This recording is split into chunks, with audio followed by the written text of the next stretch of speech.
Anyway, that's perhaps one for a different day. Okay. Oh, bye, Pamela. Thank you for coming. Brilliant. So moving on. So here's where it gets a little bit interesting as well. So is there a visible golden thread from strategy through to deliver?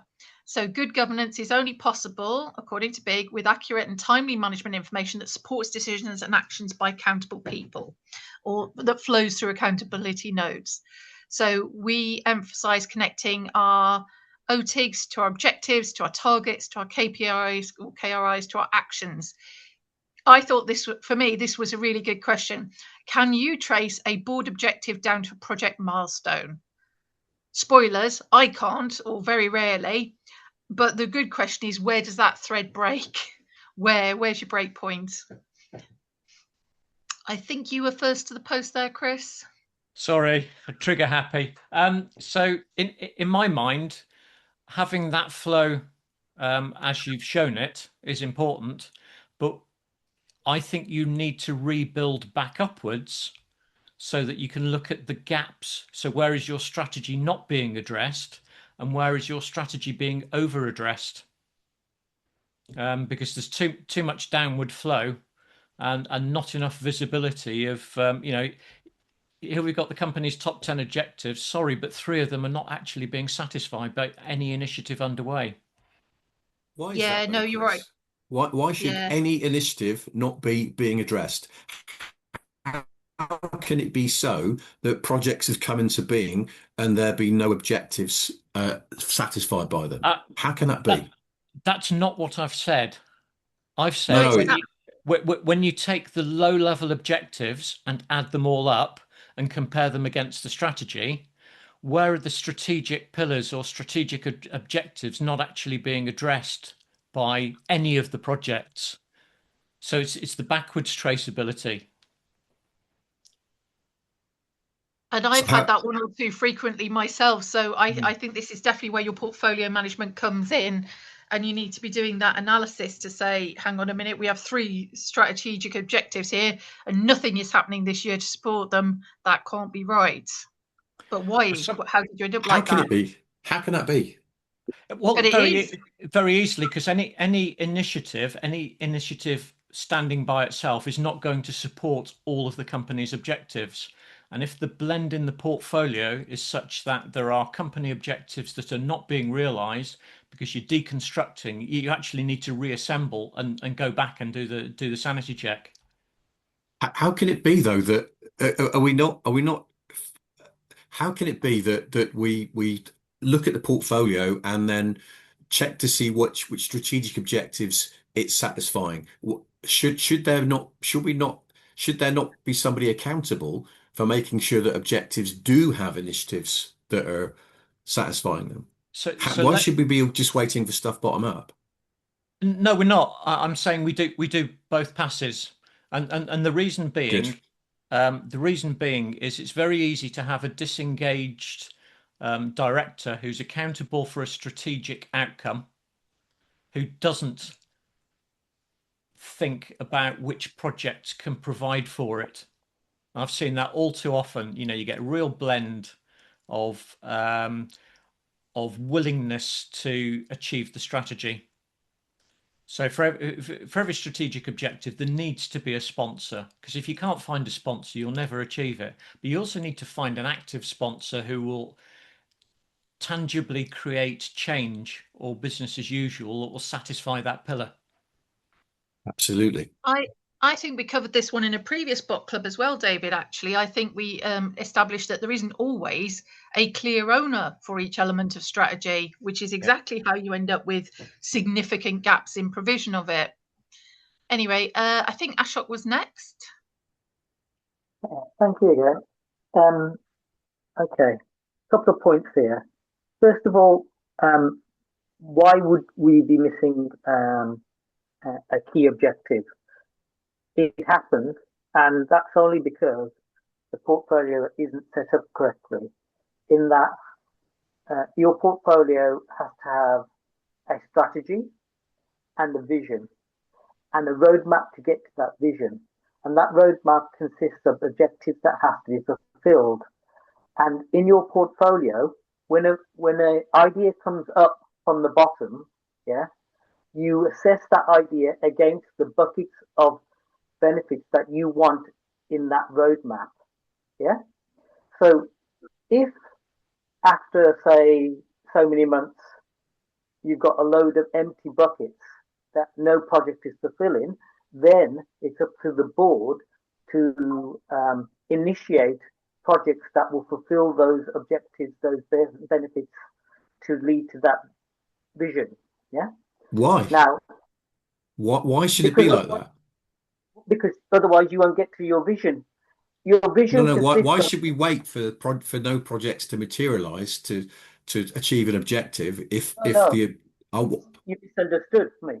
I said from the bottom, if they're not coming up from the bottom, then the board has to initiate projects to make sure those buckets are not empty. Yeah, it has to come why from wait? bottom up, top down. Yeah, and that's the only places that it can come from. Yeah, David. Now, it's not about where it comes from. It's about these buckets have to be fulfilled, and it's not about having lots of IT projects and fulfilling one benefit bucket.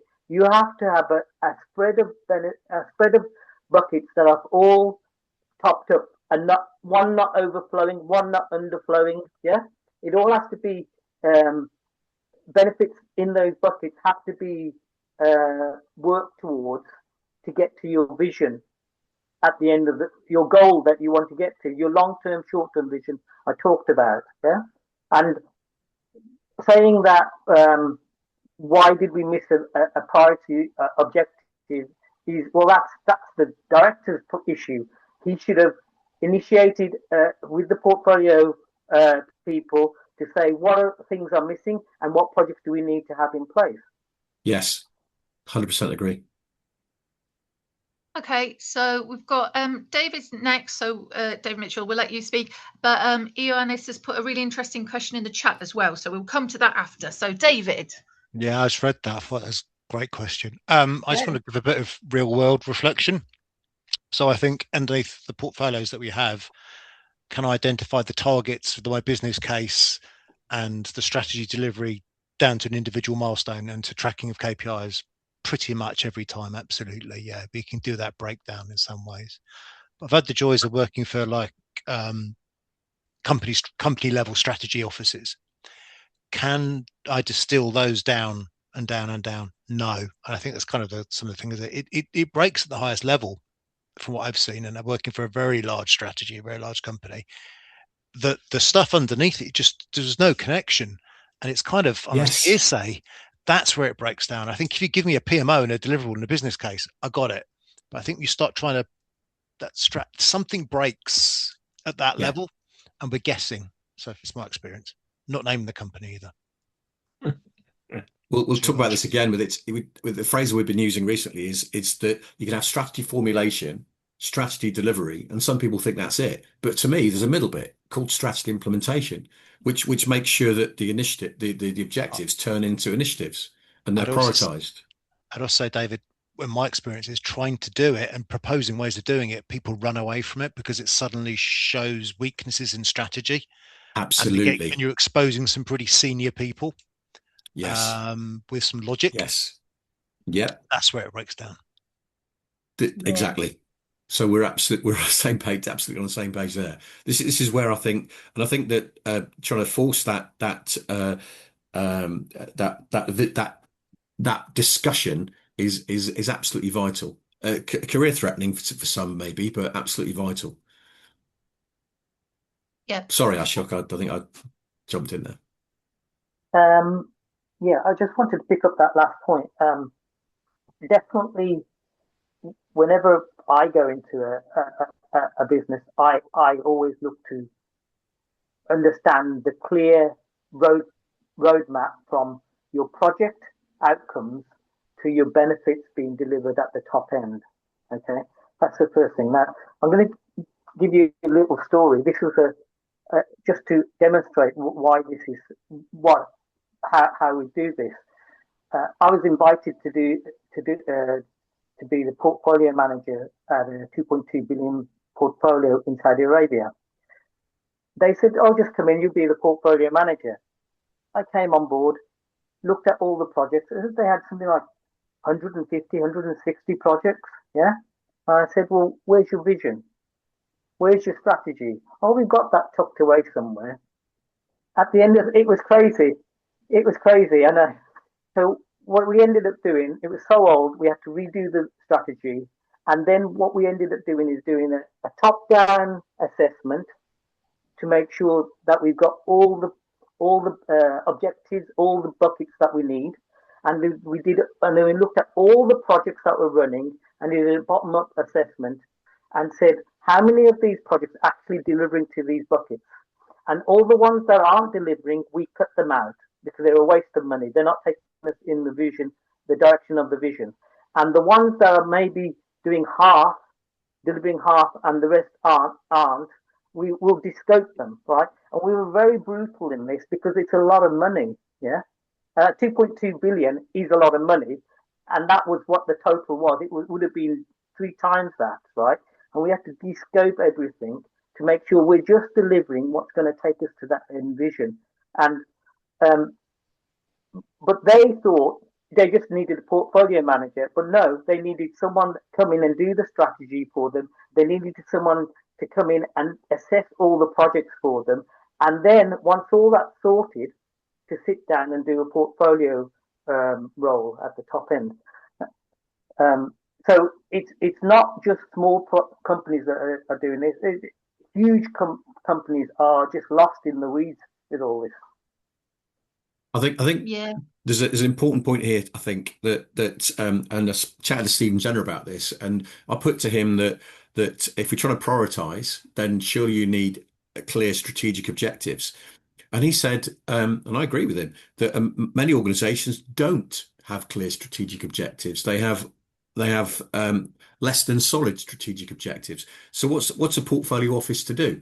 And the answer is to create these things called strategic drivers, which aren't exactly the strategic objectives, but they're ways that a portfolio office can prioritize initiatives it does, which are pseudo strategic. So no, so you might not have a strategy, but you can actually facilitate decisions around these drivers. And it's a get out of jail free card. It fixes the issue, but it doesn't fix the problem of an organization not having a clear strategy, an implementation process, or line of sight to initiatives that are supposedly delivering against it. Okay. I think we're actually sort of addressing the chat question, which is, from your experience on the golden thread gap, does the problem more often sit on the strategy side, team function, etc., formulating the strategy, or coming more from the portfolio management team function, etc.? I think it'd be good to sort of drill down on that, because sometimes the root cause, I don't think is all where the problems lies always clear. But Chris, go ahead. I was just going to go back a step actually, and very much agree with David. And so the work that I was brought in to do for the publishing company was to prioritize their portfolio, but they didn't have business cases. So you're comparing apples with rhinoceroses basically. And I created a series of questions. They didn't even have a strategy, in all honesty, but I created a series of questions which were quite abstract, and each project and potential project was ranked by those, and we got a ranked list. Now, was that correct? No, because the weightings of the questions was absolutely wrong. So then I did an activity. IT people will probably be familiar with something called a bubble sort, where you have a list of things and some go up, some go down, and through a number of passes, you actually get things in the right order. And it took 4 days with the management team to look at the list and say, does that look right? From which person's perspective is a project in the wrong place, and why? And then what we were able to do was to make the algorithm, the ranking algorithm, more appropriate, because I just took a total wild ass guess at the relative importances of the factors. And we actually got to a point where we had one list of 350 things which they couldn't do, clearly. And interestingly, the next question that I gave everybody is, so with that list, each area, where does your resource run out? And different parts of the organization ran out in different places, whether it be people, whether it be expertise, whether it be bottlenecks, whether it be change density, the classic portfolio management things. So you can do portfolio management without being, or sorry, prioritization without being totally business case driven. Yeah. Of those 350 projects, we ended up with 17. And that was their problem, was nobody had sat down and said, this is what you can actually do. And everybody in isolation in their own individual areas, double counting resources, making assumptions on other areas. Really interesting exercise. And I gather after I'd gone, they expanded the list to be about 100 and then had to go through the same exercise again, funnily enough, because they'd not listened to their own internal common sense. But that's just story from the trenches. That's a really good example of how you've coped with the lack of strategy, but that doesn't answer the question, is there a golden thread from strategy to delivery, does it?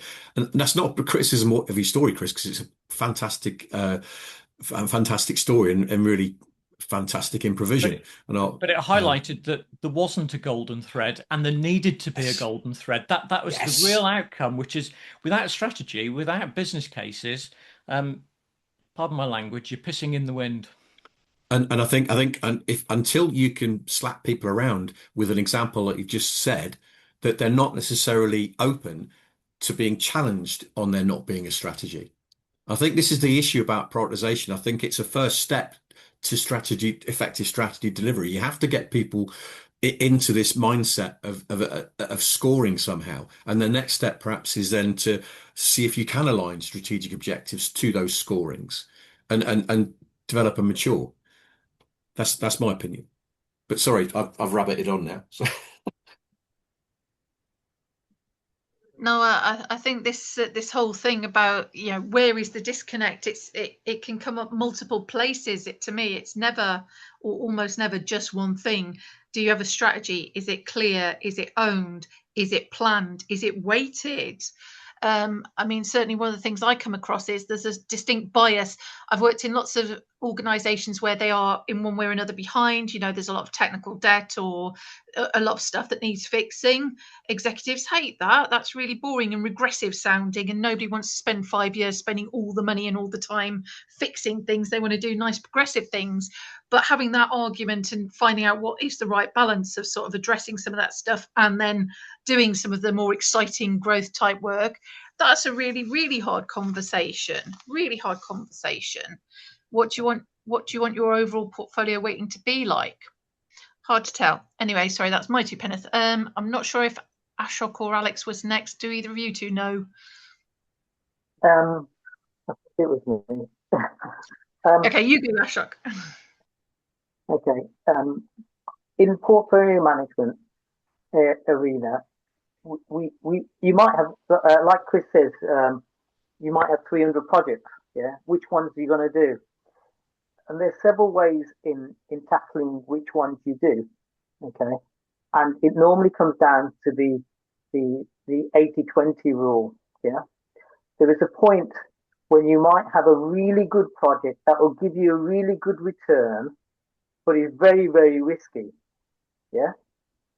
And if you have too many of those types of projects, you're going to fail. And then there'll be projects that are not so good return, but are going to be easy, quick tick on the boxes kind of thing. And you've got to balance your portfolio to say a mix of these easy projects, not as many of these harder projects. It depends how mature the company is, but that mix and that golden thread comes from the portfolio.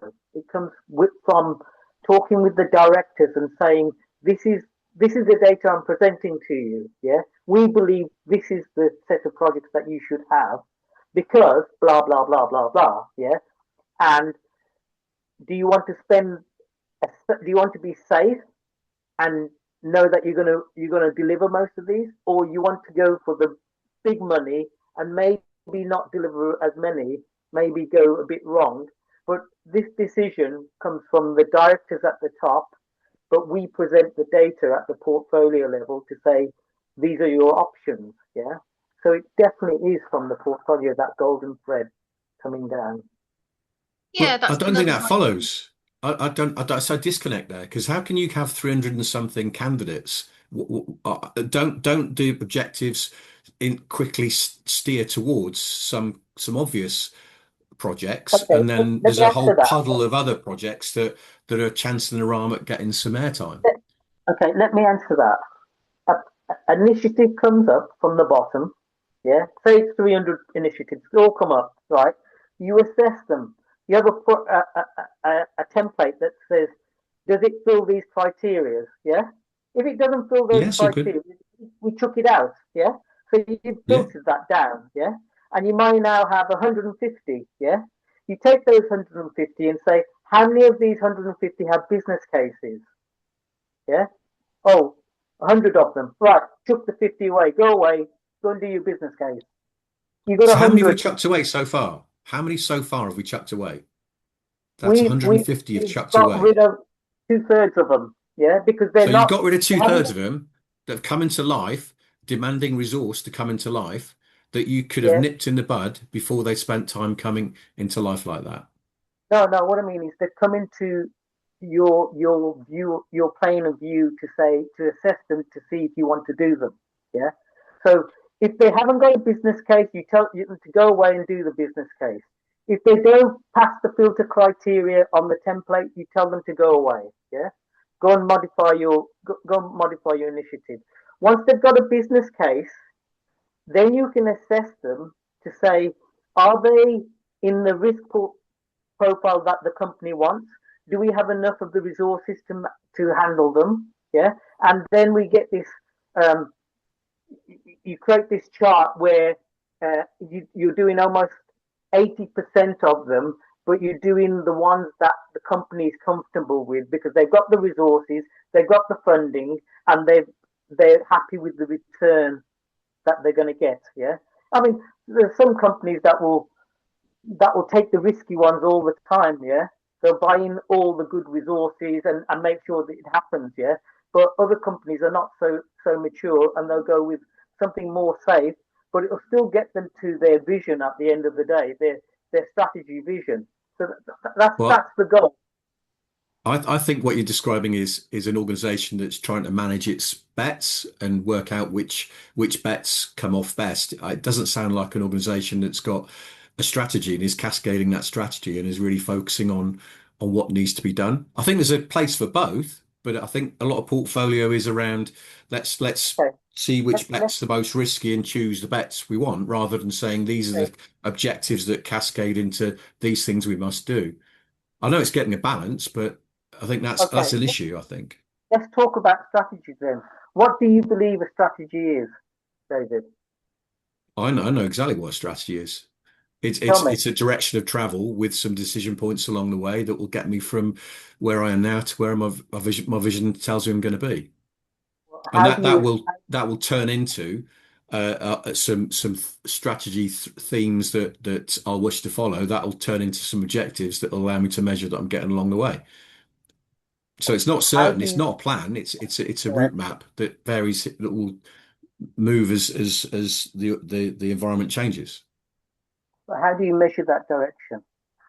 You don't. You don't. You basically have a set of objectives that you prioritize, and the importance of those changes along the way. And the work that is warranted by those objectives will change because the importance of the objectives changes. I disagree.